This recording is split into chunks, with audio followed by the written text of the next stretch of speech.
All right, everybody. Yep. We are live for another episode of the Key to Games podcast here on Game Wisdom, where we examine the art and science of games. Where each week we talk about a game design or game dev issue. I'm, of course, Josh Placer, and my co host, who's currently working on the game Samurai Pig, Joshua Reyes. How are you doing? Doing great, Josh. Glad to be here. And let's get down to the topic. I'm excited to talk about this. This is something kind of near and dear to my heart. So, Me too. And hopefully the internet issues will be somewhat low. We've been having windstorms and winter storms and all kinds of storms around here, so fingers are certainly crossed on that one. But our topic is going to be about game preservation, and this is something that it seems like every few months or even every year, like we get more and more calls for it. Now, longtime fans of Game Wisdom will certainly know what the Josh on the left side of the screen thinks about the importance of game preservation, but since it's your first time on the topic, what are your thoughts when it comes to video game preservation? I think it's one of the most vital things that we should do. This is a medium that far surpasses like we've talked about before. It encompasses so many things. Like we have artists, we have musicians, we have programmers, so many multifaceted things, and the things that we're creating should be preserved. And just because technology changes or something like that, I think it's just imperative that we save any game, no matter what, no how terrible, how bad it was. I think everything should be saved just for historical reasons and that. Mm-hmm. So Yep, and that's where I'm at as well. And for new people watching this live or recorded, as I've said that I am definitely in support of emulation when it comes to video game preservation. I remember 100. someone that tried to call me out on Twitter like a few months ago. I said that I'm fine with piracy and using emulators for this, and they went on this little rant saying, "Oh, so you support getting viruses on your computer and getting porn downloaded." No, I just want to play these old games. Well, that's not piracy. I'm like, well, technically it is, and that's I always. was I was very interested before we started this.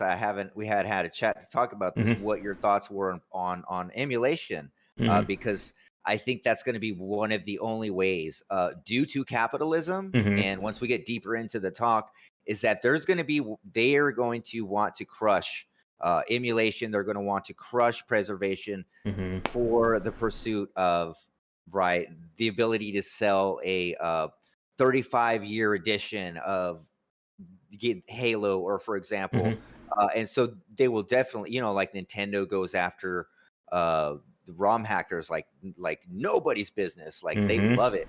And so yeah, I was interested in that because I'm 100% emulation and piracy for that purpose alone, for preservation. Because if not, it I don't think it will be preserved. Like it's going to have mhm, to be grassroots gamers doing it, the ones who are truly passionate about it. Because a lot of the times, like the game developers or the devs who worked on it, we don't have that source code anymore, or they don't work mhm, for that company anymore, or it's gone. Right. So we can't go and get it and say, hey, let's port it to this new software. So mhm. definitely emulation is a key, massive key for that. So anyway. Yeah, and it's something that again, it's a very polarizing topic depending upon who you talk to. Like there are some developers out there who vehemently oppose preservation and emulation in this regard. I remember someone on Twitter was saying, "Oh, people just want part of these games because they want to play it." I was just sitting there going, "Yeah, yeah, they do want to play They these want to play games," it. Hmm. and there's several big reasons that every time I bring up game preservation, I always roll off my head. But before we get to that, kind of the news that brought this topic for this week, of course, is that Nintendo has announced that I believe by next March that they are going to discontinue the Wii U and the 3DS shops. So that means anything that you could download or buy off of them is going to be turned off. So all the games that people put on there exclusively for them, they're going to be gone.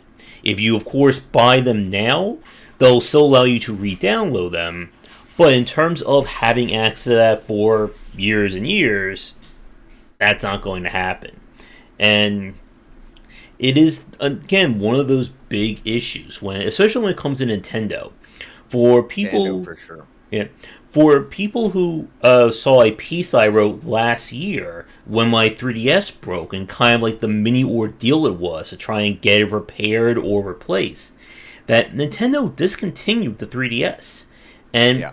like I love the 3DS. I think it's a fantastic Amazing. handheld. Amazing. I was just thinking about that this morning when the piece came up. I was it's like one of the best handhelds I've ever. I think it's amazing. Hmm. And Nintendo just like nonchalantly got rid of it. And this again raises that issue. And what Josh was just saying a few minutes ago, like for a lot of developers out there, they may not have the control or the source and code information in order to make this stuff readily available. And there's a lot of issues from both a legal and technical standpoint about what makes it so hard to preserve these games. And For example, I'll tell you, I have actually one game right now, one of my first games that is currently unplayable on the mobile store mhm, due to various reasons because of the source code needs to be updated to meet some Google requirements and stuff like that. So I'd have to go back and update the code to meet the requirements, and the cost ratio, the benefit ratio to mhm, doing that is really not worth that for me. You know what I mean? So mhm, sometimes, like, just because of updates and store policies or things like that, like, we're not able to continue the game. We would have to have someone else help with that. There's so many things. Or for example, let's take like Tony Hawk, like you were talking about all the intricacies that are involved. Like Tony Hawk had like the music licensing mhm, and all that stuff. So when it did get remade, it wasn't the original one. They didn't have all the same music. They didn't have all the same things because there's so many things involved. People don't own the rights anymore. Rights only mhm, last for so long. So, you know, mhm. And the same thing happens with Grand Theft Auto whenever it gets a remastered or re-release. yeah, yeah. I And mean, that's for that first soundtrack was like kind of what made the game for me a little bit. mhm, That was like 25% of the games I could drive around the car and jam out some tunes. And mhm, then you get the new one and all most of them are gone and you're like, it's not the same. yeah. But That's how it was with Vice City with all the '80s classics in that one. oh yeah. It's Yeah. also why I played a lot of Scarface because they had a lot of like the same like kind of soundtrack for that one. Exactly, exactly. And this, I think, has always been kind of the heart of the issue when we talk about game preservation, is that the industry moves so fast that it's very hard, I think, for them to kind of, you know, check their, cross their T's, dot their I's, or cover their bases when it comes to this kind of stuff. Because, again, like, when we think about, like, classic games, NES era, or even before that, people didn't care that about video games in 20, 30, 40 years from No, now. Much no. like the same thing with comic books, movies, shows, books. People didn't really think that originally there was going to be that big of a deal or the importance of preservation. So when I was a kid and I remember playing, like I was playing an NES game and I felt like this isn't gonna last forever. I remember this, I Hmm. was like, this is amazing. I remember hoping it would last forever, but Hmm. I felt like it had like a lifespan like a cassette or something. Like eventually cassette won't play anymore, and like eventually the Hmm. video games won't have that much life for it, because especially with the stigma that we had back then Hmm. for gamers and stuff like that, and it just didn't seem like we should be planning that far ahead, because if that would have been part of the design paradigm that always make sure that this is upgradable for future things, then we wouldn't be here right now, right? But Hmm. Yep. And for a lot of these games, as you said earlier, like, there's good, there's bad games, there's weird games. It doesn't really matter. The importance is being able to easily access them, and emulation has been for a lot of people the only way of only getting to way. them.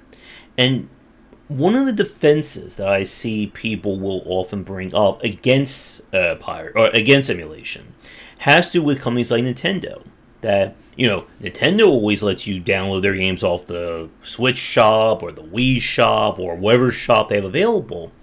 But this has again been that issue that, and like going back to your example, your first game, that the cost of maintaining and preserving these games, it gets harder and harder with each new cycle. There is a story Sony put out a few years ago, and they were talking about keeping backwards compatibility from PlayStation 2 to 3 to 3 to 4 to 4 to 5. And like when you completely change, your hardware architecture in a newer model, your options are, well, do we just kind of force that old technology back in the old from the old system to this one, or do we cut our losses and focus on this? And again, like this is where, like for myself, as somebody who talks both from the consumer, from the enthusiast and the developer side, I get both points, but I feel like there has to be a better example or better answer here. And hi, Chris. Yeah. Oh, hey, Chris. Yeah, there definitely has to be. Like, there definitely has to be kind of some kind of middle ground uh, uh, for that. Um, Yeah, yeah, the game preservation of society. Yeah, I believe there is already one that's existing right now. Um, I know there's a lot of activists that are doing it right now for that, for game preservation. hmm and I would love to do more on that myself, on top of all the many other things I have to do. But Right, right. I was just thinking, I was like, what can I do? mhm, What part could I do to help, you know, make this more of an active thing for everyone to know? The good thing about game preservation, though, is that, okay, the way that games are being developed now, on the architecture that they're being built on, porting forward and going forward, and for the game to be able to play, it won't be so much of an issue. So you can take a game developed for like a PlayStation 3. I'm not a mhm, PlayStation 3, I'm PlayStation 4, PlayStation 5. Uh, that would be fine for PC. It's all the same like architecture underneath. So that's not an mhm, issue. The issue is more like, of course, the IP rights and the stuff like that. And like, I feel like what Nintendo is trying to do is kind of like real famous for like the blue ocean strategy. Um and I think what they're doing right now is they're kind of trying to do like the Disney Vault strategy. So I'm not sure if they're taking down the stores, but I feel like they're going to come back out again, and then resell it again for more expensive. And this is limited time, and you can only buy this game. But again, there's a lot of games that are going to fall through the cracks, like some really cool, I don't know, some Kirby color game or something that they're not going to want to sell again, but it's going to be there and it deserves to be there. yeah. And again, like when we talk about kind of like the focus of a lot of game preservation, it's on the games that were before the digital era. When we're talking about the NES, even going back to Atari, the Master Yeah. System, Hmm. and that gets very tricky. If like I have not done anything in terms of actually like coding or the hardware side of emulation, but I've saw interviews and pieces about it, and it gets very hard in terms of building the software that can not only emulate these games, but emulates them at the correct speed that makes sure that the game can actually play as it did back then.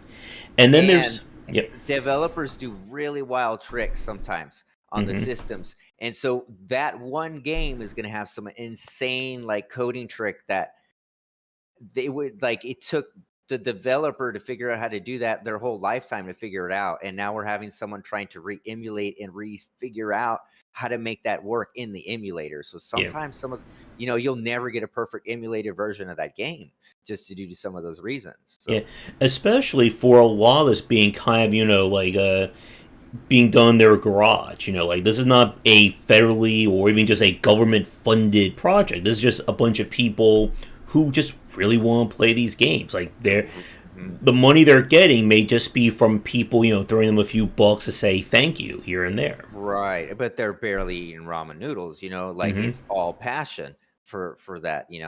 Yeah. Um, And when we look at like the period of like the Wii and the Wii U in particular, when we started to see games get very crazy in terms of peripherals, even going to the DS and the 3DS.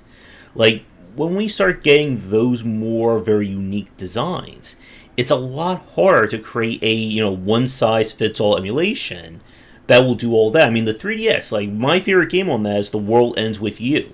It is a Yeah. Yeah. crazily controlled game. You are not playing that game comfortably with a keyboard and mouse, and there's no way in heck No you're going to use way. a gamepad to play that game. No way. No way. And I'm trying to think, there's a couple other, was it Skyward Sword or Mm-hmm. something? And I was trying to emulate that, and you're supposed to swing and do you can't do any of the things. It doesn't work. You can't play it with the mouse, can't play it with the keyboard, and it doesn't work. So there's portions of the game. There's like I got stuck in a game because I couldn't do the mechanic that I needed to do with the Mm. controller, and that was it. And Oh, so I'm having a flashback right now to the train one, the Legend of Zelda, the one that you're on a train on the 3DS, uh and there's these musical challenge you have to blow into the microphone on the 3DS. yeah. That was a hellish experience for me. Yeah, I have yeah. horrible allergies, so I can't Did you be. did you stream it? No, but like I was like gasping for air. Like I was like blowing into the microphone as hard as I could. Was not picking it up. If you remember that episode of SpongeBob when they were doing like the band practice and like Plankton's like Yeah, trying to blow into the harmonica and he just like yeah. collapses. That was like almost me. Like just like trying to get it to go through. And like for a lot of these games, like I can just imagine a lot of the DS line just unless somebody Wait, can really like comes up with a fantastic solution to it, they're going to go away. but then Nintendo's gonna come down with a $14 million ban Mm-hmm. hammer, and so it's like, what? Who is gonna want to take the incentive and actually do that? Do you know what I mean? And Yep. risk like jail time or like because Nintendo don't mess around. You Oh know, yes. they don't mess around at all. And, So and I think it's important, like for people watching new, that to clarify this point, like what we're talking about, we're not talking about cracking the latest Halo game or breaking Doom Eternal and giving it to everyone for free. What we're talking about are games that are basically end of life. Their shelf life is done. The system may not even be sold anymore, and having easy and readily accessible versions of those. And this is, I think, where when we talk about this topic, that a lot of people will misconstrue emulation for just outright piracy, piracy. and it certainly is not. It's not. It's not. It's not. When that is literally the only way that you can possibly play the game.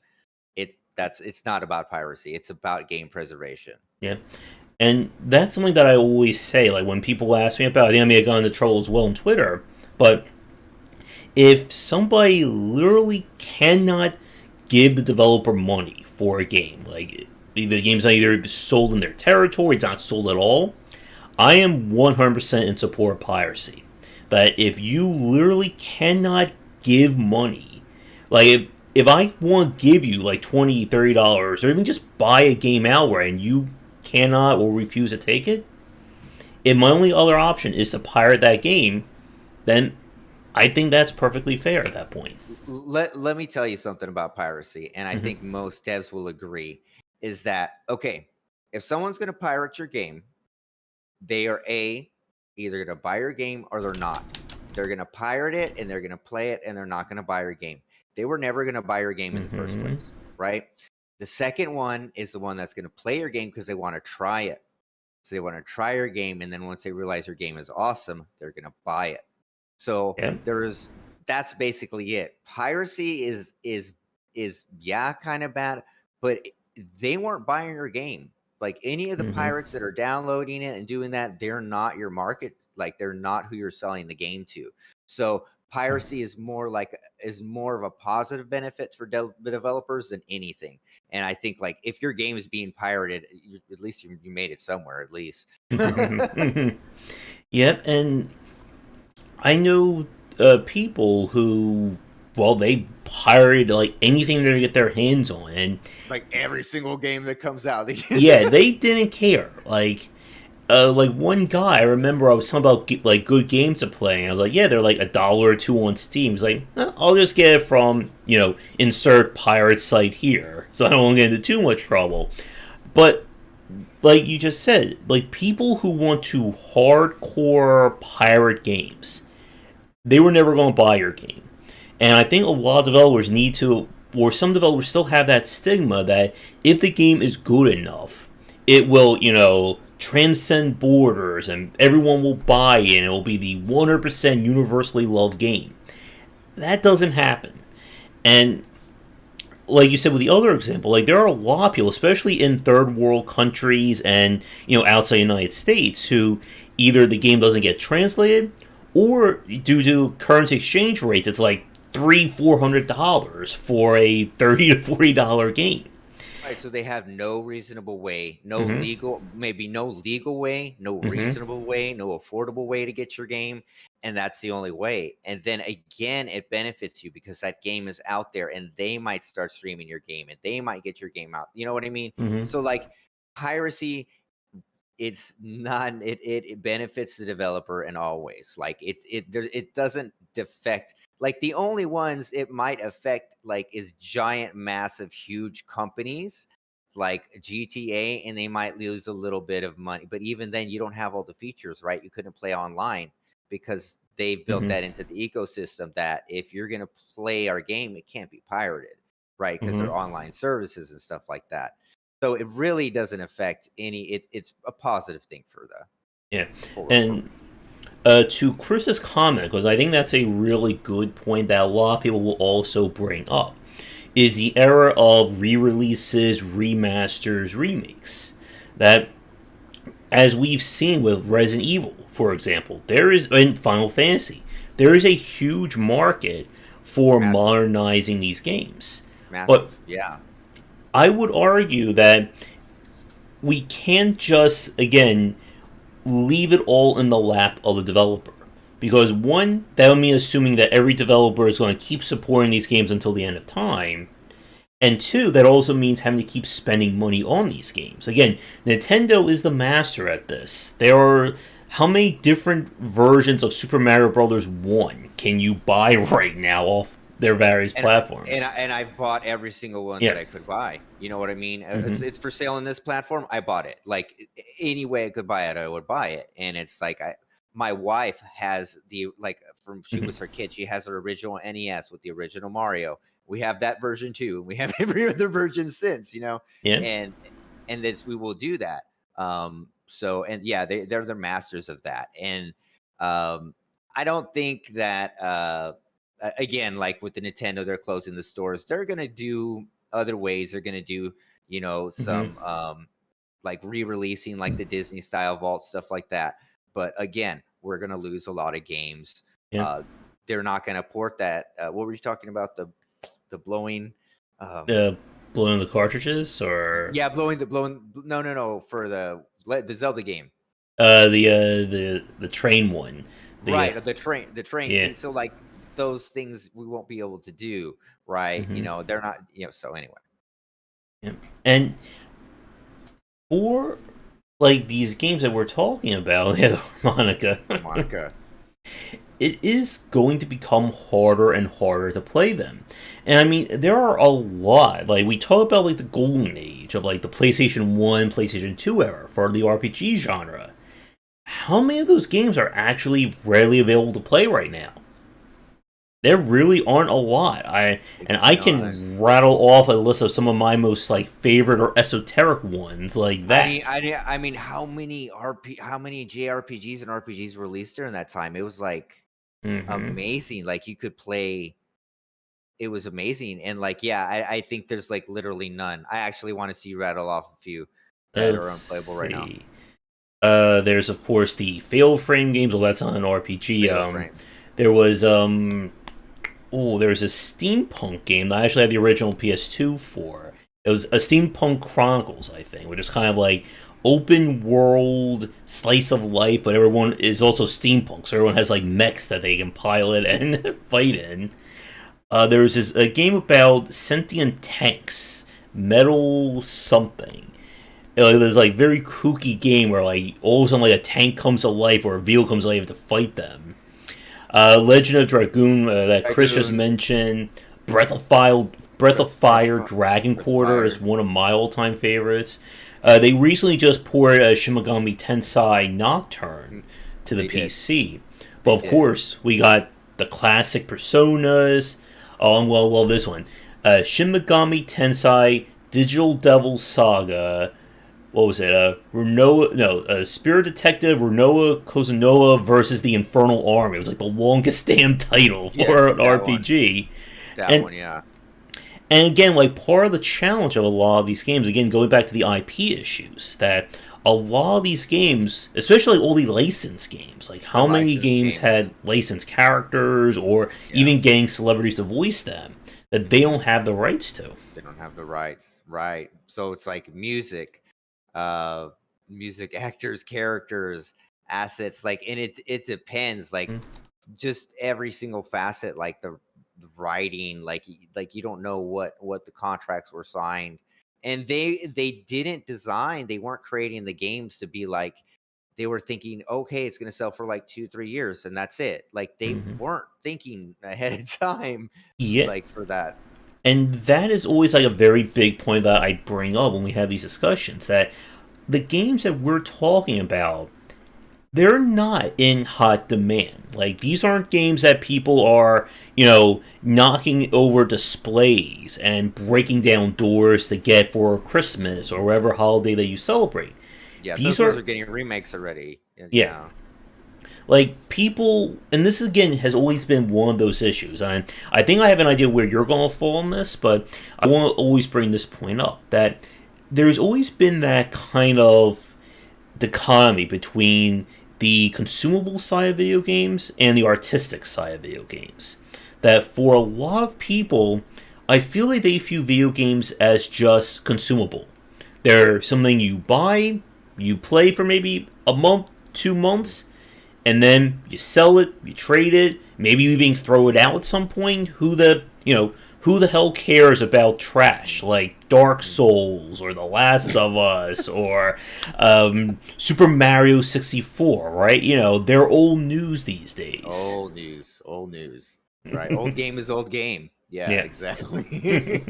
Oh, I'm gonna get in so much trouble that gets clipped out of context. Even more trash like Halo.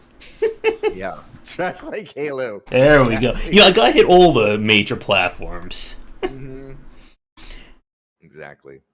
And like it's that tough point about the consumable nature of the game industry that when we treat games like this, and it even goes, I think, back at the heart of where a lot of people still, look at video games as a toy.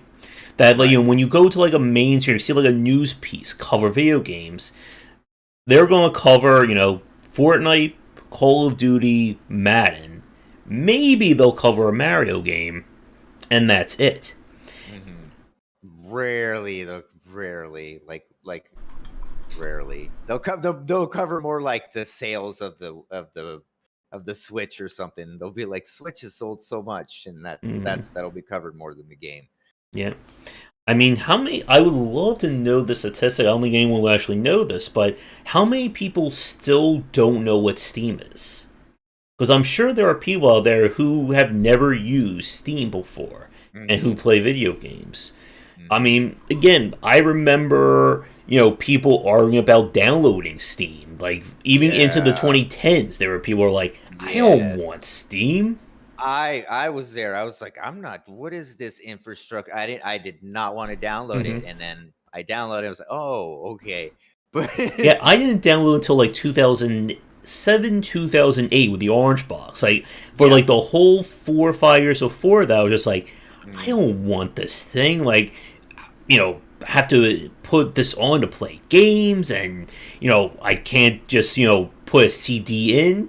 And then I was like, wait, I don't have to ever put a CD in my computer CD and again. computer again, And it was right? just I like can just you could hear make like the updates. I can angels. download. Yeah, exactly. It was a whole new thing, and like it made multiplayer Hmm. like play. Yeah, I think I started with the Orange Box too. Is Yeah. about when I got it.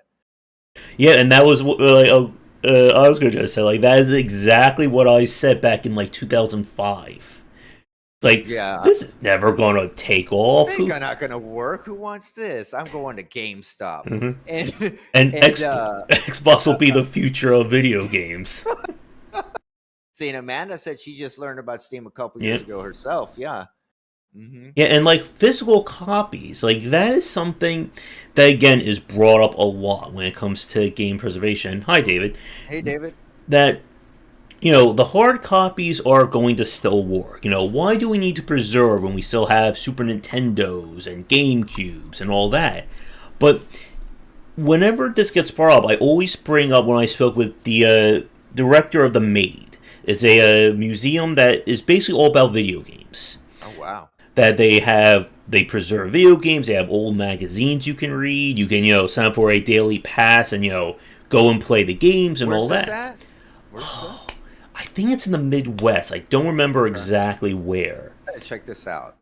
Tell me And about it later. and the Maid, like when I spoke with him, he said like, yeah, like we do this, but at the same time, all this hardware is still finite. There's only X number of Super Nintendos out there or PlayStations, and if something breaks, you either need to have replacement parts or replacement system. Right. And I mean, and TVs that can still kind of like, and then if you want like the authentic way that it played, it Mm-hmm. looks on an SNES looks right on a CRT TV. Mm-hmm. It doesn't look right on a LCD. So it's like Mm-hmm. if you want a full authentic version, right, you're talking Mm-hmm. about just rare parts that you can't, hard to find and Mm-hmm. really expensive and unattainable. And maybe you can afford to play like one game, right? Yeah. And then, I mean, And don't forget, of course, that TVs have evolved. That a lot of TVs these days, I don't think they have the they don't. CRT hookup. They don't. My wife was all, "Hey, let's plug the NES," and I was like, Hmm. "No, we can't plug it into the TV." She's like, "Why not?" Yeah, exactly. And to Elgora's point about hard copies being collector's items, that's another very big issue that for a lot of these games, and this has always been like one of The my thoughts, collectors. that I have never been a fan of collecting video games. No, man. Because again, collecting them is not the same as experiencing them.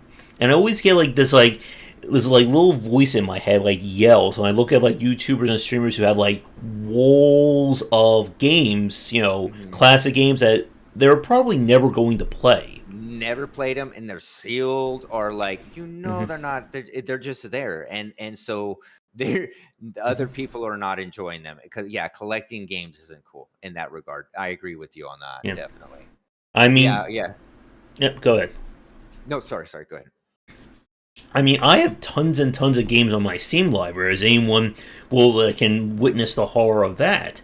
But I can play those games. They're not, Yes. locked up in, I think some of them have them like what they do like with trading cards and comic books. They like seal it up in whatever that substance is. Hmm.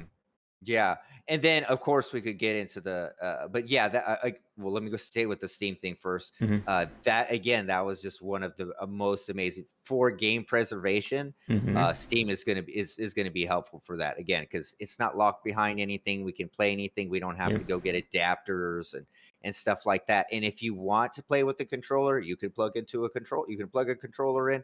You can have the peripherals that you want, and you can have the same console experience through Steam or Hmm. through your PC the same way through emulation. Not perfect, but Hmm. we could get there. And then I had another point, Hmm. but yeah, about Oscar talking about games, just purely being collectors is Hmm. definitely a bummer. Oh, nice, Chris. Yeah, and the problem again with older hardware is that it gets harder and harder with each passing year in Each year. order to do this. And how many NES games are just like not available anymore?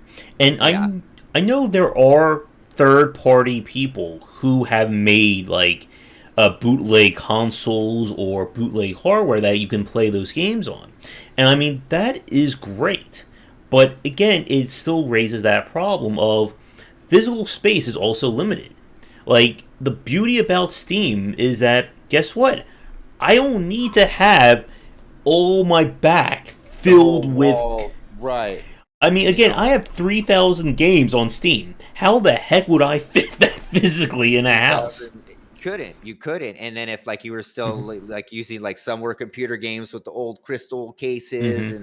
and the big giant box, you couldn't. That would you would have to have, like, an extra room, and Hmm. then you wouldn't ever play them probably either because 'cause you'd have to go in there and parse the room Hmm. physically.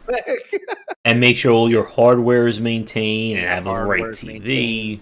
I don't know how those collectors do that. I guess it's just you really gotta have skin in the game for it, but I think it's more of, just wanting to have the thing than actually, like, fully enjoying it. I'm not sure. I'm not a collector, so I can't say, but Yeah, and we could certainly, I think, even compare this with the whole NFT craze, but that's definitely a topic I for was another yeah, day. I was literally about to say I think NFTs could fit in here somewhere, but let's not. Yeah. And again, like for the games that we're talking about, there really isn't money or quote unquote money in them, at least from No. a developer standpoint. No, That there's no money left in those, no. Mm-mm. and I do and like again, like for somebody like me who, studies these games and writes a whole lot about them, it's important to be able to experience them. And from a kind of a game design standpoint, that if you cannot play these games, you're not really getting the big picture about what makes them work. That's one of yeah, I was hoping to get to that point. To me, one of the most important aspects is I wanna be able to go back and play this strange, obscure game, this Hmm. strange RPG game, and what mechanic did they use? I know they used this really cool and I can't go back and see what it was because it's so hard to see, and even if I watched a video on it, that's fine, but it's not actually experiencing it with the full context of the game, right? So, Hmm. there's a lot of games that I would like to go back to and see what's happening, see what they used, and I won't be able to do that, and fellow developers won't be able to do that. So, like, we'll have future game developers never seen these weird, strange, Hmm. amazing, cool games, and we might end up with I doubt it, but we can end up with maybe more placid and normal games because those are the ones that kind of just stuck around. The crappy Halos stuck around. And another RPG I just remember, Parasite Eve. I would love to go back and replay that one. And That's a great one. yeah, Yeah. and like you said, for a lot of these games, they are oftentimes very experimental in some aspect. Mhm. And the only way you're going to really be able to experience them is to is by playing them. And again, like you can learn, like if you're good enough at understanding game design, you can learn a lot about a game just by watching it. But there's only a point that only gets to a certain point there. Like as we've said before, when it comes to the UX of a game, you oh, I remember C-Man. Right? So we can't play Seaman anymore, Yeah. can we? Mm-hmm. But with trying to experience these games, you can't really get the full picture without actually putting hand to controller. And I think one of the things that causes a lot of first time indie developers trouble is again the UX or the game feel. You can watch 500 videos on platformers or 800 videos on shooters or RPGs, but unless you actually play those games, you're not really getting the understanding as to why did they do this instead of that. Mhm. Yeah, it's the same thing. Like it would be like watching someone, I don't know, throw a frisbee, and then you're like, okay, I know how to throw a frisbee now on YouTube, and you go outside and you can't throw a frisbee. It's the same thing for game design, right? Or watching a Hmm. recipe. You literally have to go out there and throw the frisbee yourself. You literally have to go out there and cook. You literally have to go out there and develop the game yourself. You got to feel the game yourself. Before you understand like what's going on, somebody could tell you, "Yeah, it feels great," but until you feel it or experience the mechanic in the way, like maybe Hmm. some of the PS Vita where you would use like the touch screens and stuff Hmm. like that, like Tearaway, for example, like you can't, you can tell someone, but you literally have to feel it to Mm-hmm. know what it's like, you know. So also like a lot of the we haven't had them in a long time, but when we would have game conferences and you would get to game dev conferences and you get to play all the really cool little experimental, they would have buttons and just weird stuff and see what they're working on, you know what I mean? Yep. So Oh yes. And for a lot of these games that you're trying to study and trying to do research on, you can, like, I see developers. I think somebody may have gotten in trouble on game dev Twitter the other day talking about like game design being its own separate practice, and somebody got offended by that for some strange reason. And oh yeah, and thank you, David, bringing home not bringing home, but bringing up Sweet Home. Sweet Home was a game that I wanted to do research on for my horror book. But the problem is that it was never translated officially from the NES. It is kind of the precursor to survival horror. In many ways, it was the game that supposedly Resident Evil was going to be the sequel to before it got wow. transformed.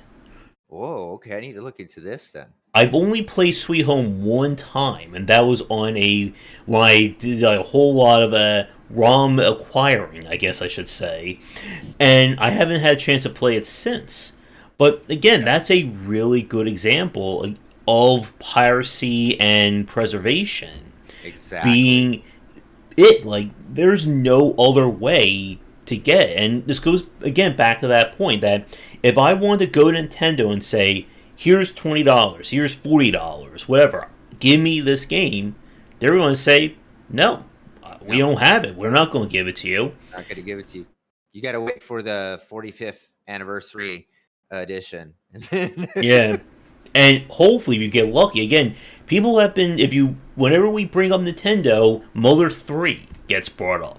As fans of Mother 3 have been demanding that game get translated over now since, the dawn of time. Yeah, I don't know. What do you think about that? Do you think that's gonna happen? I have no idea. I mean, they brought Mother 1 and 2, but Right. Yeah. I don't know. I don't know. There might be some other reasons behind the scene that we don't know about for Hmm. translations on Mother 3. Maybe you have to look deeper in that one, but Yeah. yeah.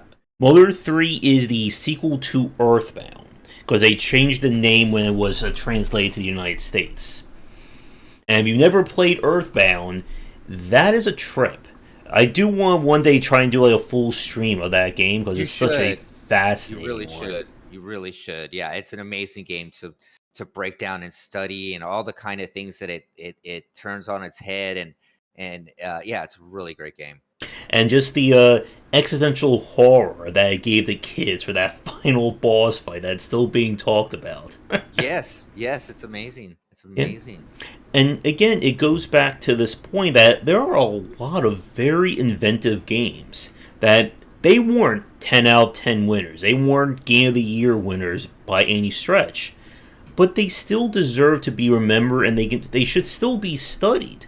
Because when we talk about game design, a lot of this is about understanding the mechanics and the UX. And you can't get that, again, as we said, 100% full of just watching footage. And like you said a few minutes ago, that if you don't study these games, it's going to kind of hurt your ability to make more games in the future. Or you may just try and make something old and just completely miss the mark. Because there's been a Mr. Mark, lot because of. you're trying to Mhm, reinvent the wheel of the old that was mhm, already done right, and you didn't study it, so you're like you do it and it's just terrible, but you could have studied the previous. mhm, A lot of times when I'm studying mechanics or I'm trying to think, I go back to the basics, right? mhm, Because the older games, like the basics are there and they lasted and they were mhm, solid and they're good. And a lot of the times the gameplay loop is a lot more because that's what they had to depend on, right? mhm. So if you really want to study mechanics and gameplay loops, you really need those older games and those older Stranger games to really study. Yeah, definitely. Because it's a lot harder to say, go play Assassin's Creed and give me the what mechanics are cool or stands out about it, and you might be Hmm. parkour. Like Hmm. you're not gonna be able to like you can study those games, but you need to study the smaller game compositions first before you can go to like something that big, right? Yeah.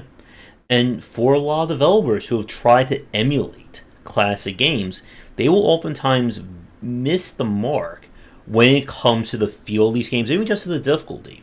And there's a far cry between somebody making a game like Shovel Knight or Curse Castilia or Super Hydora and just, saying, here's my quick and dirty version of Mario, or my quick and dirty version of R Type, or pick any game like that. Because if you don't have that background, you're kind of just, throwing things against the wall and just thinking, Right. or you may get the wrong lessons as to why did somebody play a game like R Type? Well, it's for the brutal difficulty. Hmm. Not exactly. There's more to it than that. Way more. Yeah, you're not no. I mean nobody's playing like it's the main reason I'm not playing Dark Souls because it's so hard and I die all the time. It's a part of it, right? But there's a lot more to it than that, right? Good combat, really interesting lore, a lot of like interesting puzzle designs and bosses and stuff like that. R-Type kind of was the same way too, right? It was like really hard shooter, but it had really cool, unique characters. The graphics were like, I mean, chef's kiss for like I mean, for that era. Hmm.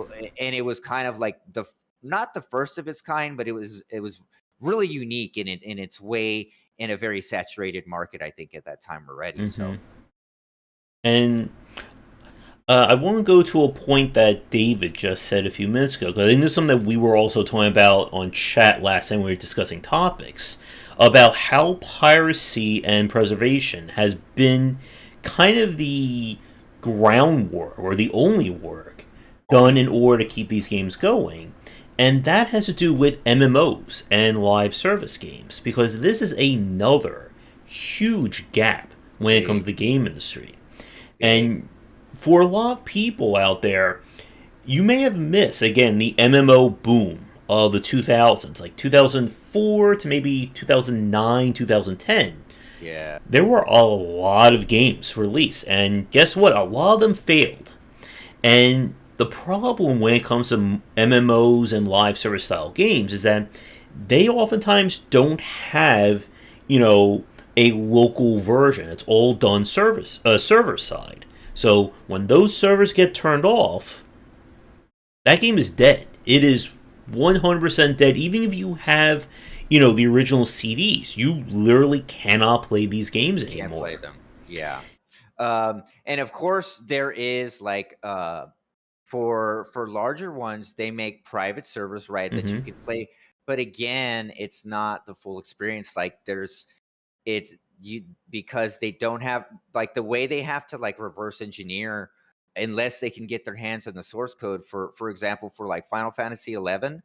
That Hmm. game still exists, but they have private servers already for it, right? And the way that they can figure out is they have to like actually monitor the data of the real game, the live game, capture that data, and then they like figure out what's going on, and then they make that work in their game. So it's this huge massive ordeal like to get like a couple quests going or this and that. So you usually still have like a ton of stuff missing, right? Even from Hmm. like an MMO emulator. So again, like we were talking about, okay, well we had physical aspects of like of due to hardware where we're going to have actual like parts of MMOs that won't function at all, and we have no way to like figure out how they're working, and it's up to again these volunteers that are Hmm. working on it. But yeah, MMOs is yeah, I mean I'm looking at MMORPG games list, and this has a list of canceled MMOs, Hmm. and I cannot parse this. The list is unbelievable. 2007, Hmm. 2011. I mean, Age of Armor's online, Age of Mourning. I'm still in the A's. Oh yeah, Um, you'll be there for a while. it's uh, amazing. yeah, I still love the Earth and Beyond. That was Westwood Studios at MMO, and sadly, the game that caused the studio to go under. Hmm. There Hmm. was Auto Assault. Like that's been the game that I really want to play, but I was playing City of Heroes at that time, so I didn't City of want to. Heroes. City of Yep, Heroes. Yeah. they went out. I don't know if Anarchy Online is still available. I thought that was closing too. But maybe they kept it open. Maybe they kept it open. Not sure. Hmm. Sure. But yeah, there's a ton of MMOs out there that you are not going to be able to play them anymore.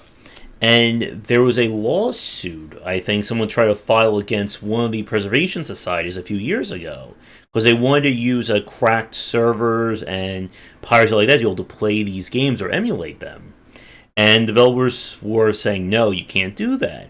But again, there's no other way to play these games. And that again gets at the heart of this topic that when we're talking about these games, there's just no legal alternative. Right. And then also for MMOs, like I think there's a little moral dilemma here, right? Mm-hmm. Because like they're either paying a monthly sub usually, right, Mm-hmm. or somehow, right, they're investing something, but they're investing their time. And I Mm-hmm. mean, these are MMOs, right? You don't just play for an hour or two. You're putting in hundreds and hundreds of hours into your character development and your progression, and then all of a sudden they just delete it, right? And Mm-hmm. so not only is that bad for that game, but are you going to want to play another MMO again? Are you going to want to invest another 200 hours into an MMO you're not sure is gonna make it? So there's that side of it too, right?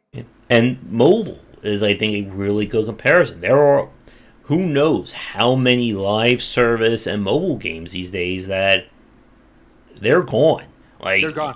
Yeah, you yeah. can't play them. You cannot play them. I mean, like you couldn't even play. Oh my gosh, I can't think of it, but it was it? I don't know. I forget. But there's so many mobile games you can't play just because Google and Apple, they upgrade their requirements for the APIs Mm-hmm. and different things. So again, you have to maintain your code base, and it's just not always worth it. And then sometimes, I mean, sometimes again, like if I needed to update something, I might need to like speak to because I only contracted the music out for so long. I have to contract the music guy again and pay for it again and maybe pay for something else again. And Mm-hmm. it's not cost effective, right? Yeah. So And I know people will say, well, who cares about these games? But again, the point about preservation is that it's supposed to allow for anyone. If somebody, has it in their heart that they want to play Dr. Jekyll and Mr. Hyde, or Jaws, or BMX Triple X, or, the trash games we mentioned earlier, like Fester's Horizon Zero Quest. Dawn and stuff like that, they should be able to play these games. Yeah, And and for any reason, just to see why it's a bad game, right? And mhm, why it's a bad game, why it's a good game, all the reasons. They just need to be able to see every single game. Imagine if we did the same thing with movies. Well, nobody watches God with the Wind. Let's throw that mhm, movie in the trash. People would freak out, right? mhm, Well, it's the same thing, and we should be freaking out right now too, like yeah, because there's so many things that we're missing out on, so many games that are dead. Like literally, they are dead. We will never see them again. Like mhm, the developers are not there. The copyright things are not there. The people who bought the IP from the dev studio, so the devs don't own it anymore, and then the company that bought it, they don't care. So mhm. you know, Yep. yeah. The game that a lot of people bring up on that very topic is was it No One Lives Forever, the Hmm. very famous kind of '60s spy themed FPS. That when the studio got sold, the rights went to like 10 different places, and it's almost impossible to get that game. And of course, piracy, you know, they can do it within probably like a weekend of getting that game cracked and uploaded for people to play. Hmm. But again, that is another example of a game where the legal version doesn't work. Like it's just not going to be possible unless somebody really throws tons and tons and tons of money at it. And to Chris's comment about wanting to see more like Twisted Metal likes, it again, I just wonder how many developers played that series Because Mm-hmm. one of the things that we've seen from the independent side is that, they play a game that they really love that they're not finding another version of, so they're going to try and make their own. Again, Stardew Valley is the quintessential example. I know somebody is making a spiritual successor to Toomba, one of my favorite PlayStation Oh 1 wow. platformers. Oh, that's cool. Yeah, I know. I actually have a buddy who's working on kind of like a spiritual successor to Twisted Metal, Hmm. Carnage something. I don't want to give it, but Alan Callan. Yeah, he's working on a Twisted. It's looking really good, and Hmm. he actually had some developers that worked on the original one. They saw his work on Twitter and Hmm. reached out to him and said, "Hey, man, we're glad we haven't seen anyone try this in a while." And they gave him some pointers and tips, and they were pumped like that they actually saw someone working Hmm. on another Twisted Metal because I was a huge fan, and then you didn't see it for like 20, 30 years, not 30, but 20 for a while, Hmm. for a little bit. Yeah, I mean, the Apple II RPG scene is surprisingly has a lot of developers. I know. I think it was Scold is being developed. There's another one. Was it Nox Arcanus? I spoke to the two developers. So hopefully they're not watching, so I Man, forget their names. I know, right? Man, hey, I learned how to program on an Apple IIe. I love that thing. That's cool. Hmm. That's really neat. I didn't know about that. You should check them out. Yeah, and again, like they're trying to make these games in that old style. And if they didn't have access to those games or that love of it, they weren't going to make it. Never.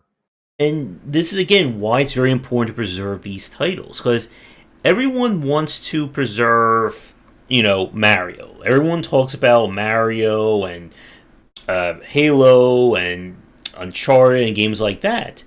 But the point about game preservation is being able to access a lot of these games that did something differently that wasn't going to be a 10 out of 10 winner. Like we said earlier, with the age of RPGs, the PlayStation 1, PlayStation 2 era, there were a Amazing. lot of experimental RPGs that people could learn from if they had a chance to play it. We could have some like I mean because I don't know if you've like personally to me I haven't really seen like anything that inventive in RPGs in a while. I see Hmm. some really great art, some Hmm. really everything looks real pretty. People throwing a lot of money at the games and I Hmm. could tell that, but I don't see a lot of the creativity or originality that was there and I think that maybe a lot of those developers missed out on that. And again, because there's literally no way they could play them, right? Hmm. And I mean, you're gonna have to source out this $150 rare RPG from somewhere. You're gonna have Hmm. to source out a working PS1 console, a TV or an Yep. adapter that works. And so we're talking like what $400 or $500 to play maybe one game, or you could get it emulated. I don't know how the emulation scene for all of the RPGs is. Hopefully, it's good. Yeah, I still need to get like emulation for like the arcade games and emulation for like 3DO and hell, I would like to get emulation for like all the old platforms. Yeah, 3DO, like all the AM2 Hmm. stuff. Yeah, that would be really neat. Yeah, a big fan of the AM2 stuff back in the day, the arcade stuff. Yeah, and this is why like we talk about game preservation in this fashion because you're not going to in most cases like most consumers are never going to be able to play these games, and that list gets wider and wider every passing year because there's only so many PlayStations and so many Nintendos out there. Yep, exactly. Lord, I really do want to play them. I may have to buckle down and go to one of those sites and see what ROMs are available. Again, not Punisher, naming what those sites Pu- are. Punisher and Cadillac. Cadillacs and Dinosaurs is a arcade beat 'em Oh, up. okay. I think I might have said. Was it around like the Turtles and Simpsons time? Ninja Yeah, like Turtles. 94, 95. Yeah. Oh man, that was a good time. Good time in the arcade then. And like the Marvel stuff is a really good example. There were a ton of Marvel beat 'em Oh my ups god. and Oh my fighters gosh. and action games, and I'm sure Marvel slash Disney is not exactly going to be letting people emulate those or do a remaster of them. No, no, I don't think so. I mean, maybe the Simpsons game didn't that one just get a remake? I think, but then it was terrible. I'm not sure. I might be wrong. Yeah. I know, I'm like kind. Go ahead. oh, Sorry. I was going to say, and like Another thing, like specifically, I know people bring about the arcade market is I know One Up, like that company has been doing a lot of kind of classic masters, but again, it still runs into that problem. They're still like I think like $400 to $700 a pop, and it's still a machine. Like again, in this room, as you can see, I don't have a fifth wall that you can see that is like No. 80 miles long. I can fit with arcade machines. I actually, a few years ago, I bought two. I bought like a Tekken one, and then I bought an NBA Jam. Oh, I bought the nice. Yeah, I bought NBA Jam and a Tekken Tag 2, but I didn't. I ended up like I left them at one of my buddy's automotive shops. And I couldn't keep them Yeah. anywhere, and so they were really neat, and we had fun, but you know, hmm that's a different. I don't know where you can keep them. I mean, I guess you got to have a mansion basement or Yeah. something. And like, don't forget all the light gun games: House of the Dead, Silent Oh, Scope. yes. Hey, man, Oh, even that Jurassic Park one was yeah. would is cool, right? Do you remember the hmm Jurassic Park? Yeah. Yeah, Star Wars arcade was Star Wars. amazing. Even that Aerosmith one. That Oh one that yeah, Revolution X. Yep, I remember that one. And again, your options are very limited. And part of that, again, is just unfortunately by the very design of this industry. That is it. Again, it is capitalism as a capitalism. racketeer, a capitalism hoe, that Mhm. people want to earn money. And if they see that there's any interest, they're, yes, point blank. Another, I think I saw the original PlayStation 1 when they brought it over. I may have Oh, my old light guns wow. around here somewhere as well. I should try and You find gotta them. find those, man. That'd be neat. And oh, and speaking about another nightmare, Rock Band, the whole music genre that blew up from like 2000, what, like 6 to like 2012 or something. Oh, yeah. Like Yeah. the legal copyright nightmare of trying to bring those games back. The Beatles Rock Band, that should be easy to get those rights back, right? Super easy, right? The easiest one. Just call up the Beatles estate; they'll give it to you. If you call them up at the right time, they'll just give it to you for free. Free, no problem. Oh, for your Rock Band game? Yeah, sure. Mm-hmm. And this is again why these issues really come up. That people will always try to get money from whatever rights and licenses they have. When I saw with Farsight, who did the Pinball Arcade, which I don't know if that's still being developed right now, but during their heyday, they told me so many horror stories about getting all the licensings for like the Star Trek table or the Adams Family. Because you not only have to get the rights of the machine, you get the rights to every actor and actress that appeared on it, Yeah. all their voice lines, all the music. And if just one person says, no, I don't I'm want to give done. it, Mhm. the whole project is scrapped. Yeah. Yeah, that's a nightmare. I've always tried to I've always been scared to dip into any IP stuff like that just for that reason. hmm Um, because I already had one of my games affected by it by preservation issues. So I'm gonna try and make sure hmm that every game forward it doesn't. But again, I'm not the main issue here. Again, we're talking about all the obscure stuff, hmm right? So you know, Oh, there's a challenge. I could never play Dance Dance Revolution. I do not have the legs for oh, that at all. John, I thought we were gonna have a DDR face off. There. Oh yeah, I should do that when I get to 10,000 subs, right? Yeah. Just get the old pad out and just break dance Yeah, on man. this. I found footage of someone like playing that game when I did a presentation about the arcade industry. Like they're playing like the game like the most highest speed possible. I was just like, Wow, how do the man. legs move that fast? Yeah. Oh, we're getting stream hiccups uh, again. Chris says. uh, eh. I can hear like the wind blowing outside my house, and I just see like OBS. Like every time I hear the wind blow, I see OBS like lose like a few thousand kilobits of speed there. Well, you know what? Well, no, I don't think it has to do with the time because it's 5:47. Well, we started at 4 A little after last time. 4:30. Yeah. Yeah, Okay. and again, like when it comes to the arcade side, these games you weren't going to get a work again. Like these games, a lot of them were never ported to consoles because again, back then the arcade was superior to the console Superior. side. I would salivate at the idea of playing like an arcade style game at home. I remember like, oh, if I Mm-hmm. could just play it like as good. Yeah, but they were better, right? And Mm-hmm. so I didn't even think about that. The whole arcade industry, like so many brilliant games that weren't ported over. And because there's no way to port them because like each one was designed like on Mm-hmm. their own kind of board chip and their own chipset, right? So they're all Mm-hmm. kind of different. I mean, I had a different, like, I had those two cabinets. Each one was a completely different board, completely different things. There was nothing, but they were very similar, like in years and stuff, but everything was different. So yeah, Mm-hmm. that's a harsh reality there. Yeah. And you cannot emulate some of these games without those specific hardware and those specific peripherals. At least not getting the full picture of it. And Right. again, like we're going to have to, I think, swallow that bitter pill for a lot of these games. Even if they do get emulated or cracked, you're not going to get one to one the exact same experience. Right, you're gonna get a watered down something, but I think that's better than nothing though, hopefully. I mean, maybe if you could use your light gun and you get what was that good Virtual Cop? You get Virtual Oh Cop. yeah.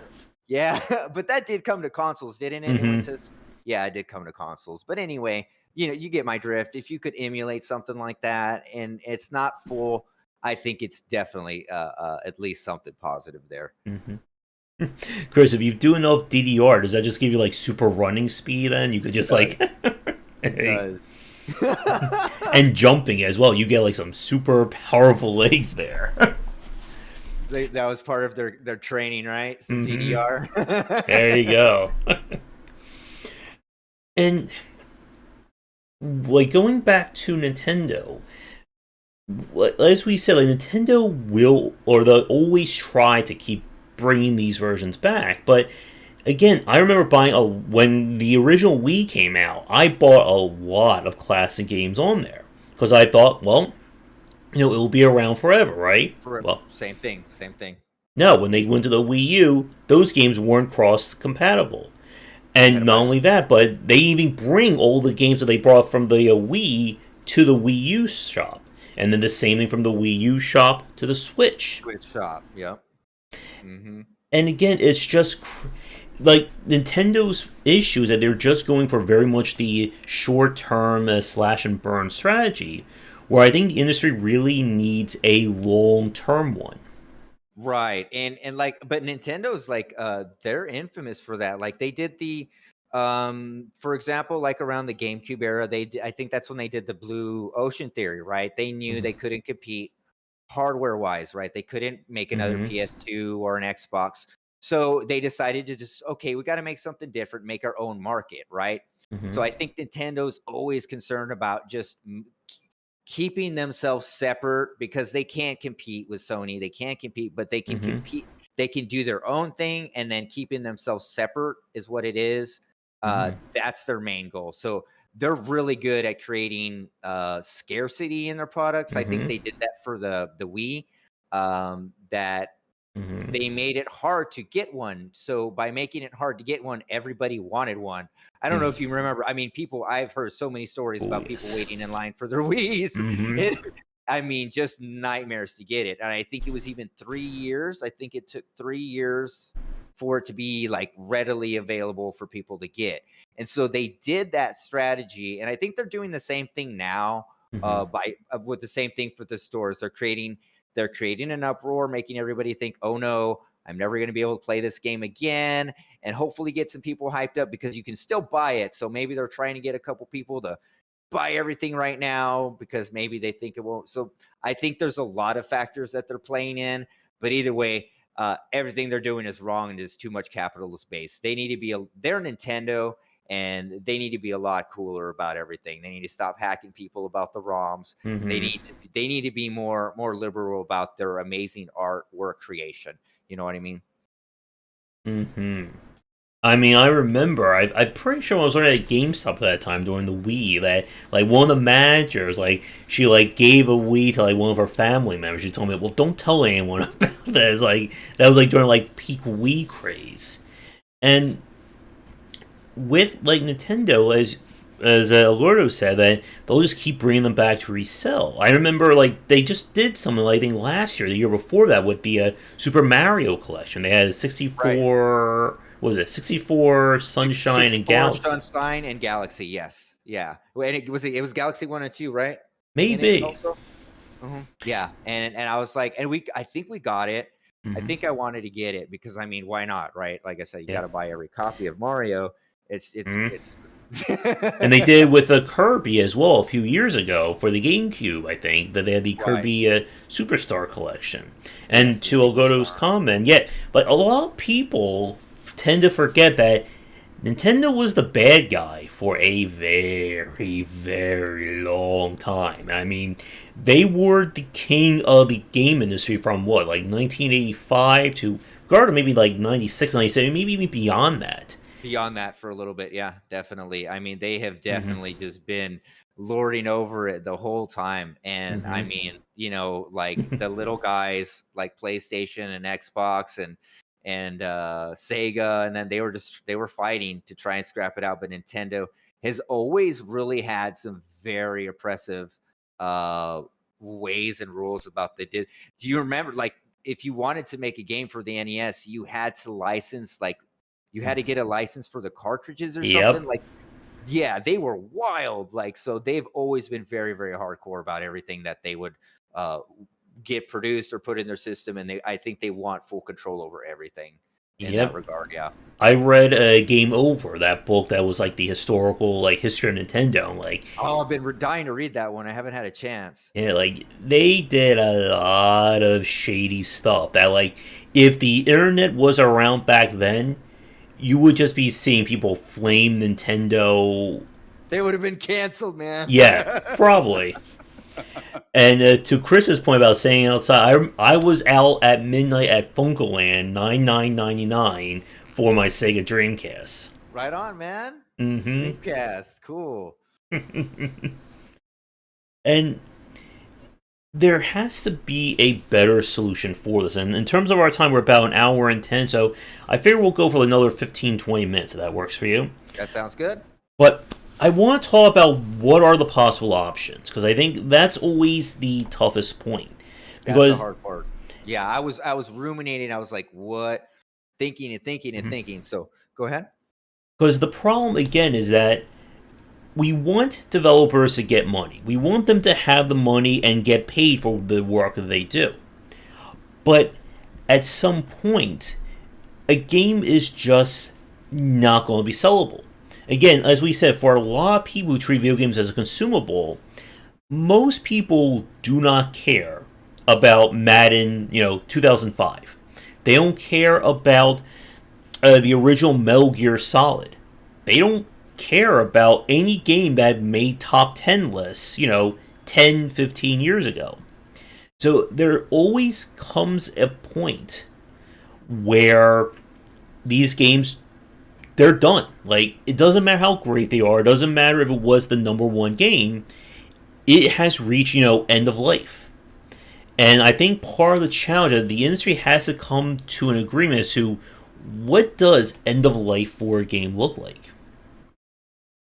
Yeah, so I think we need to reach first of all, I think we need to develop some kind of standardization Mm-hmm. about video games, period, right? I don't know if that exists in the movie industry. Like, I don't know if you create a movie and it has to be stored somewhere, right? Like, there's a presidential movie library or there's a presidential video game, but I think that we need to start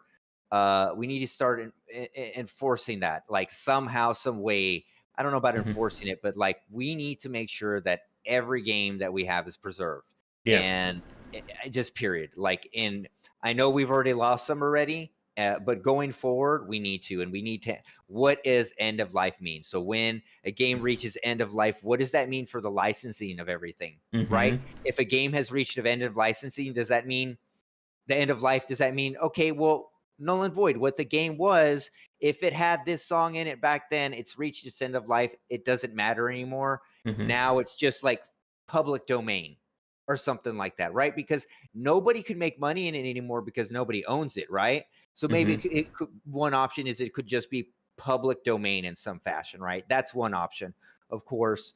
Um, and then, but yeah, we definitely need to reach some consensus on how we handle uh, what is the end of the life of game, and I guess that means is there's just no more sales, no one's buying it, no one's playing it.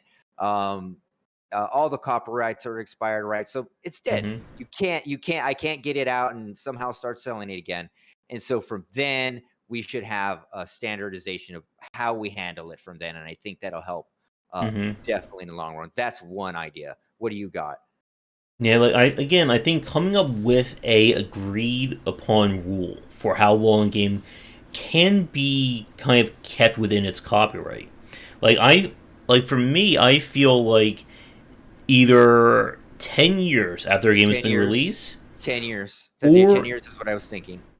if the console or if the platform or the store is no longer accessible, I think that should be like immediate grounds for I, public domain. Like if you correct. literally cannot buy this game anymore, the store or the platform is not in production anymore, that should be a huge red flag. And again, like I know the defense people will bring up, again going back to the remasters and the remakes, that if you want to remaster a game, you can do it. But again, you're going to have to do more than just say, "Here's the exact same game. We didn't touch it at all. Give us $39.99 for it." Like if you want to remaster, add new modes, or touch the game up, you can certainly do that. But the original version, again, if I can't go to a store and buy that original version for a retail or fair price, then it should be made available for everyone. It's the same thing Exactly. with books. Like again, I don't have to spend hundreds of dollars to get a rare edition of The Lord of the Rings, or I don't read a lot of books these days, so I'm like grasping for at straws there. But again, there are public libraries. Like, why aren't there an option for video games? Exactly. Exactly. Um, it would be cool if Colonel Remasters version becomes public domain. Yeah, Yeah. that would be cool too. Oscar said, like, if the company remasters it, that's also another way. If they remaster the deprecated version becomes public, that's true. Um, but again, what we were saying is that yeah, remakes are cool and everything. They're flawed though, right? Like Mm-hmm. it's not the original thing. It's not the original game. Original developers aren't there. It's made by a different team. Mm-hmm. They're trying to interpret the game. They don't have all the assets. They're not working with the same thing. So ports are just that's not even like something that we should be considering. We're talking about the original versions of the game as the original developer intended it, uh, within consideration of the hardware and stuff like that. So yeah, I wouldn't even put ports into that. But yeah, the public domain thing I think is definitely the best thing. If you cannot purchase it on the store anymore because the platform's gone, for example, EA Origin or something, and it's the only way you could buy it, and that went down. Now the game's public domain, and that's just how it should be. And concerning MMOs, I want to get back to MMOs for a second. I know we could talk about MMOs for a long Mm-hmm. time, but I think the same thing for an MMO. If you're making an MMO, if you're making an MMO and your MMO fails, you should release your source code. You Mm-hmm. release the code so people can make their own private servers of the game. Because Mm-hmm. if you've gone bankrupt, you're not doing anything with the game, you don't own in it. I think that you should have to, again, passing whatever we agreed upon, the time where it becomes public domain, Mm-hmm. that they release it so people can play those MMOs, because it's so sad that people are putting in so much time. People devote so much time in MMOs. They attribute themselves with the characters, and they put in hundreds Mm-hmm. and hundreds and hundreds of hours, and then they're not able to play anymore. So I think MMOs definitely should also have maybe a little more extra in that regard, Yeah. right? That they should be able to allow a player to set up a server and make a private server without legal ramifications after, of course, a certain time. Yeah. So And yeah, that's always that challenge. There wouldn't, like, to David's comment there, like there would have to be, something put into law about this. Like there yeah, has to yeah. be something set that says that once a game has hit that point. There's definitely a greater talk here about just digital rights in general that we Yeah, certainly don't exactly. have the space tonight, but that could be a topic to come back to in a future one. That again, a lot of developers, especially those who work with IPs, they didn't think about these games 5, 10, 15, 20, 30 No, no, years.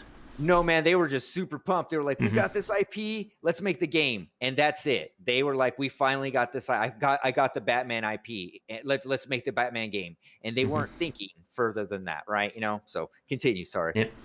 And it's going to take again a change in the copyright laws and preservation in order for this to really work. Yeah, And this has to be law based. This has to be.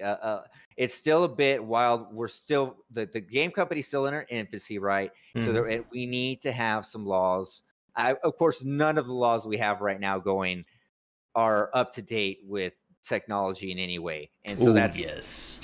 that's also another can of worms. Um, but like we definitely we'd have to have rules in place about the game IPs, just like we have them for books, and just like we have Mm-hmm. them for right, like a book, characters in books. After so long, I think you can make a game about Sherlock Holmes right now, like A that one. specific kind of Sherlock Holmes. I think they said like you can't like it has to be the emotionally Emo. closed off one. Yeah, the emo Sherlock Holmes, and you could do that, and so that's pretty. I think you could use Winnie the Pooh, stuff Mm-hmm. like that. So like, eventually things do need. Eventually, you should be able to make. If I want 10 years down the line, if I want to make my own Halo game, maybe I should be allowed to do. I'm not going to do it, but you should be allowed to do it, right? Yeah. I think. And I think the challenge again is that I will throw money that if we get a point where we're talking about laws, Nintendo will fight this tooth and nail. No, number one. Yeah, I Mm-hmm. think they're going to be like the Metallica of the music industry, like Mm-hmm. of the video game industry. They're really going to fight it tooth and nail. I mean, I didn't get to fully read that article about how they prosecuted someone for the ROM hacks. Mm-hmm. Did you read that one? It was like N- 14 million, 13 million. no, but I've heard so many stories. Yeah, it was just like 2 days ago, and it's just some kid, and he like Nintendo sued him 14 million, for ROMs, and it's like I don't know. I don't know. Yeah, I don't know what to think about that. yeah, I do, but yeah. And again, like this again gets back at kind of the original point about that middle ground between the consumer and the developer side. That developers deserve to get paid. They don't deserve for their IPs to get stolen and ripped and things like that. But there's a huge difference between, somebody making a cute little Mario appreciation game or wanting to have access to games from 20 to 30 years ago and somebody, ripping the files off of their Switch cartridges and putting them all up on, pirating sites for $0. exactly. Um, use Yeah. ROM emulation games and didn't preserve. Yeah. No, go ahead. I'm sorry. I'm sorry. And there has to be, again, like a more or a clearer definition as to what we accept as preservation and what we accept as piracy. Because for right now, ROMs are considered piracy. I don't agree with that. I'm sure a lot of people here don't agree with that. But if I want to try and play a game from 20, 30, or even, we're going to be even getting 40 years soon, that is considered, against the law. Yeah. Nintendo should have paid the hackers who preserved the ROM. Yeah, I mean, like Nintendo should be like they should be rewarding the people who are preserving their history, Mm-hmm. right? They're not Nintendo's not losing money by people having the like by distributing the ROMs. Mm-hmm. If anything, again, like we discussed with piracy, people are going to buy the game if they're going to buy the game. People are going to buy the game if they're not going to. You know what I mean? Like it's the piracy is not going to stop them from buying the game. They're not going to play it and say, "Okay, I'm done." Mm-hmm. They're going to buy it if they want the game, Yeah. right? And so Nintendo should definitely take a more positive approach to that. And again, the definitions is the most important, and I think it's going to need to be it has to be in the laws, right? We Yeah. have to change our laws, because otherwise, like, this medium is just it's if we don't have any way to control what's happening, we're just going to lose so much of our history Mm-hmm. of the game development. And so we do need to have some laws to protect, just like we have laws to protect forests and laws to protect. We need Mm-hmm. laws to protect video games, because it's a massive art form, and also like the amount of revenue that it generates. And if you want to consider all those things, it's not something to just scoff about and ignore, that we need to preserve it. Yeah, and that also means putting money and time into the actual emulation or the actual software and maybe even the hardware side as well. That maybe one alternative could be, oh yeah, this was something that I remember I heard about this last year. I don't know how true or if it's still going on, but somebody was working on like the grand master, the granddaddy of all hardware emulation. It's like a machine I that you saw that. could, yeah, you could put like your old Super Nintendo cartridges, your PlayStations, whatever, and it stores it on the system. And then, this system or this little box is now your Super Nintendo, PlayStation, N64, whatever. Right. I'm trying to remember the name of it, and it used a really cool, some really cool technology Mm-hmm. about switching like its gates, Mm-hmm. like the actual hardware it had. It had an ability to organically switch things inside of it. It was really neat design. I didn't fully read it, and I'm probably doing it injustice, but yeah, I remember that. It was about 2 years ago. Like Uh, year, 2 years, something yeah, around that. yeah, And that's right. to Chris's comment, as a very interesting point, the Sega Genesis collection that is available on Steam, people have been setting up all the ROMs for Sega Genesis games on that thing because the emulation is technically free because or it's actually available because it's built into that software. So the Steam Workshop has been a way I can play all my classic Sega Genesis games like through that one system. Oh, And that's wild. That's pretty cool. apparently Sega has not cracked down on it for That's good. I don't know whatever reason, but it certainly has helped in terms of getting those games. But Yeah, there's no reason for them to do it. yeah, Like, are they going to like start? Are they going to keep selling the connection, like selling collections? Or there's no reason. The best reason would for them to be for everybody to play their games and hmm to enjoy more Sega games. That's in their best interest. yeah, Yeah, both parties benefit from it, yeah. from allowing that. I would like as a short term solution. I would like to see these companies maybe have, how some places have like bounties. Like if you can crack a game or speedrun bounty.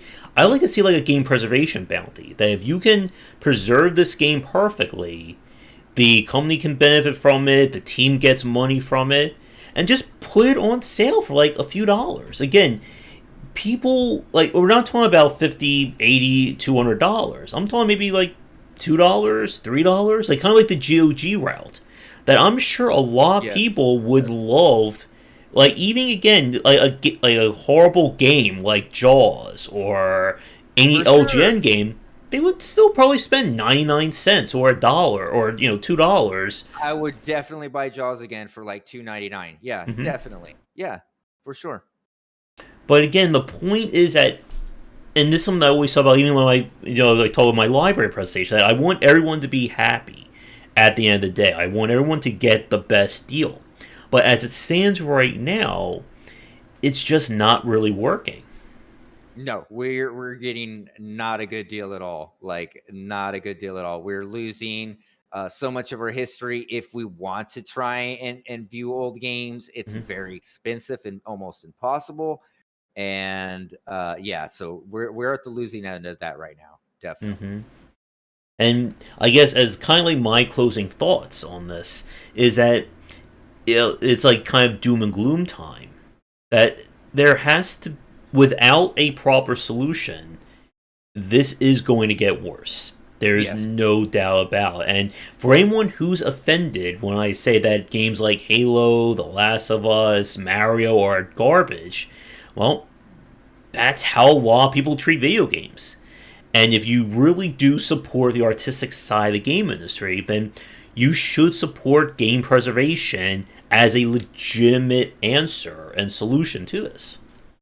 Exactly, exactly. So, emulation is like the one of the most important things, right? So, I guess Hmm. my final thought would be, for one, pro emulation. Uh, Hmm. Piracy right now is needed because there's no other way. Hmm. Um, and it's one of the parts to keep things going. And again, we need to look into actually changing the law. So, hey, maybe Hmm. if there's someone watching that's into legalese and might know something Hmm. about that, how we can see about making some laws for our medium, so that way we can preserve it for our future generations and future developers and future gamers. And I think that's one of the best courses and that we can look at. Yeah, if there's any lawyers watching right now, please get in touch. Please, definitely let us know. And I guess as a bonus point, I was just thinking about it. And again, the solution to, like we said, it's unfortunately not going to, I think, come from the developers themselves or from the publishers. It's going to have to be a third party. It's going to have to be government and federally mandated. Right. Because, It's going to have to be government, grassroots. mhm, Developers sadly don't have the problem. I mean, we don't have the resources and the ability to do that. mhm, If we've worked on the game or developed it before, that's what we've done, and we've like already moved on to something else or working on something else. So we don't have the ability to do that. So it's going to have to be from gamers for one. And I know gamers are super powerful and can do a lot of things. mhm, Right. I've seen some big mhm. changes that gamers have been able to do, and rise up together. So government, grassroots, gamers all building together, and I think that we'd be able to find a solution. We have to. We Yeah. have to. And it should not be difficult to play a game from 3 years ago, 5 years ago, let alone 20, 30 years ago.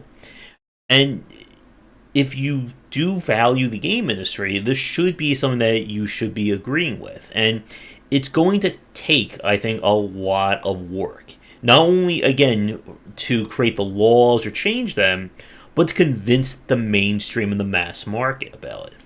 Right. To consent. Why is this even important? Hmm. Uh, they're going to be like, why do you want to save these toys? It's going to be really hard to do that. Definitely.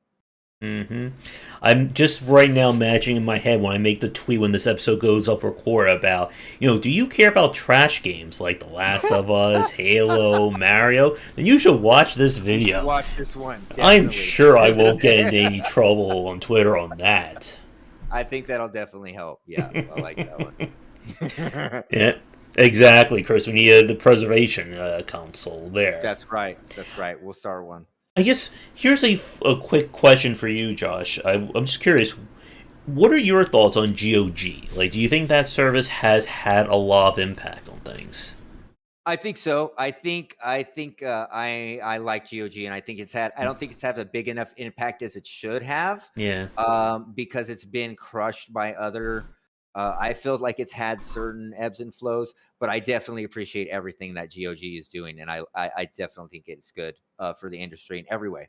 yeah, me too. I wish it did do more, but again, I think people hoping that GOG would have been the Steam competitor, like it just wasn't going to happen. Like that's Yeah, not what their market was supposed to be intended for. I think that's probably what mine is. Is I was hoping it would be a Steam competitor, but I guess that was just me uh, hoping for more than was possible. Hmm. And to us, to Goer's point about Night Dive, who's been doing some really great remasters with Shadow Man, Power Slave. I know they've been working on System Shock now for a few years. Yes, yes, yes. I've been hyped for that one. I think they're doing the remasters. I think some of like the best ways. They're not remakes, but they're bringing them back. They're making them playable, and they're doing what they can to make them work for today. As in, like they're not just leaving in annoying stuff or broken stuff because that's how it was. They're trying to make it something that's palatable to somebody today. And the Right, fact that I quality of can life changes. Yes. yeah. I finished Shadow Man for the first time playing the remastered edition. I never managed to play that one or finish it back on the N64 era. So I can Right. put that, in the complete column. Yeah, That's a and rarity. EGS, like Epic Games, that's another topic we can certainly bounce off too. But Uh-huh. Epic Game Store. Mm-hmm. Yes, yeah, definitely another topic. Yeah. Yeah. Hmm. I mean, I could rattle off my GOG library. People want to hear all the games I have on it. I still have to play I Have No Mouth and I Must Scream, I too. have no mouse in my screen. Yes. But I can certainly rant and rave about this for a few more hours. I guess any final points from you before we say goodnight? Let's see here. All I can say is that anybody watching, everybody watching, this is all like our fight. Like Mm-hmm. if you are a gamer, everybody should be involved and should care about game preservation in every way. So look for ways that we can be activists. Mm-hmm. Look for things that we can do because it's super important to us, and we have to get it fixed. Like Josh was saying, we're pretty much almost at like doom era Mm-hmm. time right now. Like Yeah. like this is it. Things are gonna be gone forever, and we're not going to be able to get them back. Like it won't be Mm-hmm. possible. And Yeah. so yeah, we do need to be as proactive as we can. Be aware of it. Don't let it just slide away. And see if there's anything that you can do to help with game preservation. Be aware of it. Mm-hmm. And emulation and piracy is not bad. Yeah. And as a message to future Josh, when I do upload this, I'm curious again to see how many comments when I post the Twitter comment about this are just going to be putting hate and vitriol in the comments Yeah, about I'm this. looking forward to it. But that is going to do it for this week's Key to Games podcast. It was great hanging out with you, Josh. I think it's Always. been a little bit more stable. So I know we had some hiccups, but I think last week was far worse, at least. Yeah, I think this one seemed really good. I think maybe I saw one or two, but Yeah. otherwise really good. It's real smooth. So Definitely. I'd like to thank everybody watching this, either live or recorded. Do all the liking and subscribe. People now tell you to do commenting as well, so I gotta throw that into my speech. If you want to catch these shows live, we're doing them Saturday, starting around like 4:30 ET. And for you, Josh, if people want to follow you and your work, what are the best places? Always follow me on my Twitter. That's the best place. Josh will have a link down below, but it's Mm-hmm. Twitter at casual_scrub. And you can follow me there. I'm working on Samurai Pig. Be sure to check that out. And that's about it. And thank you for joining us. Yeah, and thank you for those last hashtags, El Gordo, to really have it like memorialized for people watching this in the future. That's right. It'll be there at the end. Yeah, and enjoy your soup as well, Chris. Excellent. Excellent, Sue. All right, and if you want to join the Game Wisdom Discord, there are links to that down below, as well as you can follow me at all those lovely sites and stuff in the upper right-hand corner of the overlay. If you want to support the Patreon and all that, check me out. But again, have a great evening and come back for daily discussions on game design here and on game wisdom, where some of the art and science of games. And until then, take care.